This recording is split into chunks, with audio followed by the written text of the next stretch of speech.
o Los Angeles Rams visitando, na verdade, recebendo o Buffalo Bills, né, Júnior? Um over-under generoso para o nosso jogo, 52,5 pontos, com o Buffalo favorito mesmo fora de casa por 2,5. Enfim, em quem você acha que a gente pode apostar, em quem é melhor ter cautela nessa primeira semana no Fantasy, nesse jogo que promete demais, Júnior? Acompanhando os amigos, o André, o Edu e também o Gui Gianni no chat, tô com os Bills, inclusive fui o voto de Minerva lá no grupo, né? Tava empate, eu decidi pelos Bills. Eu acho que vai ter aquela ressaca do campeão, né? Do Los Angeles Rams, e acho que o Buffalo Bills vai voar na temporada.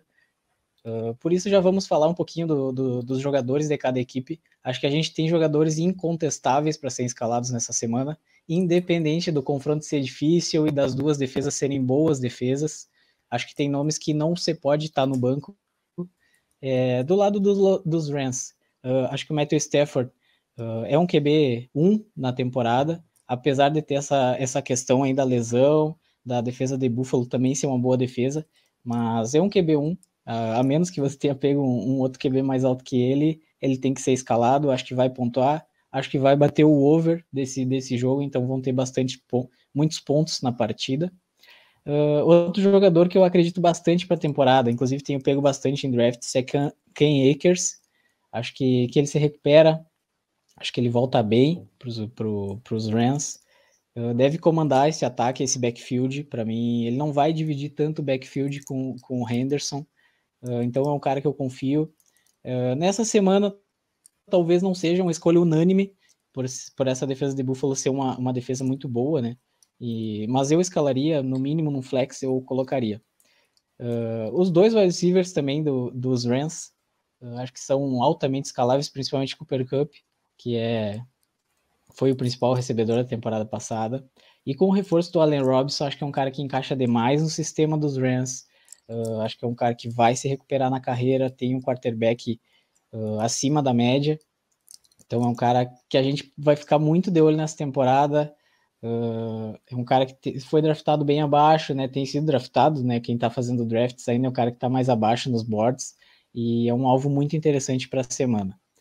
Do lado de Buffalo, acho que o incontestável é Josh Allen. É o QB1 das últimas 2 temporadas. Deve pontuar muito bem, corre bem com a bola. Então é um cara que tem que estar no time.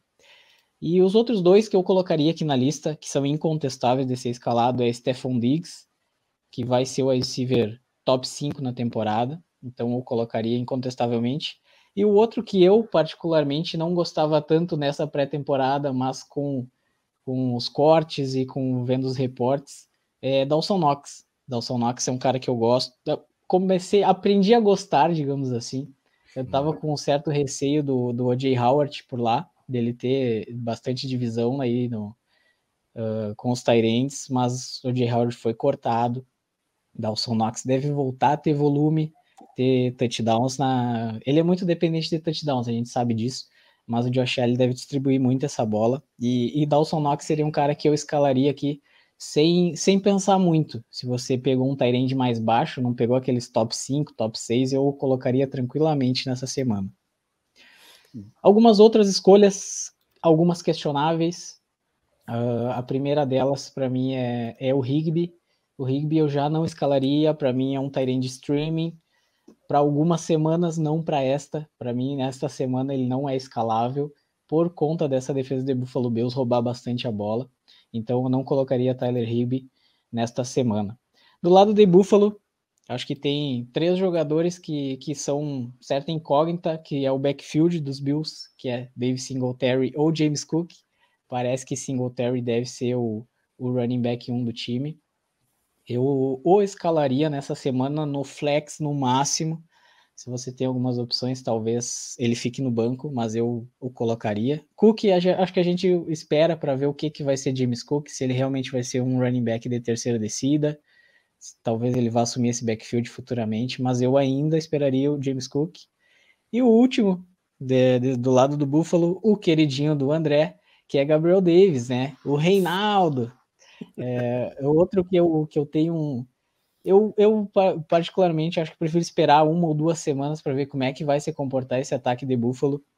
se ele realmente vai assumir esse papel de recebedor número 2 do time. Eu acho que vai, mas eu ainda tenho um certo receio. Talvez um flex ele seja escalável, mas eu o deixaria no banco, eu particularmente. Não sei a opinião dos amigos, passo a bola para o Dezão defender Gabriel Davis. Eu acho que pela altura que ele vem saindo nos drafts, vai ser muito difícil deixá-lo no banco, né? Saindo ali até em rounds 4, eu já vi ele saindo, mas mais numa faixa de 5 ou 6, que é ou de wide receiver 2 ou de flex. E eu acho que nesse tiroteio aéreo que a gente vai ver no Thursday Night Football, então eu estou muito intrigado também para ver o desenvolvimento do backfield desses dois times, a divisão de toques e a eficiência desse jogo terrestre dessas duas equipes, que eu acho que é o ponto fraco desses dois ataques, inclusive.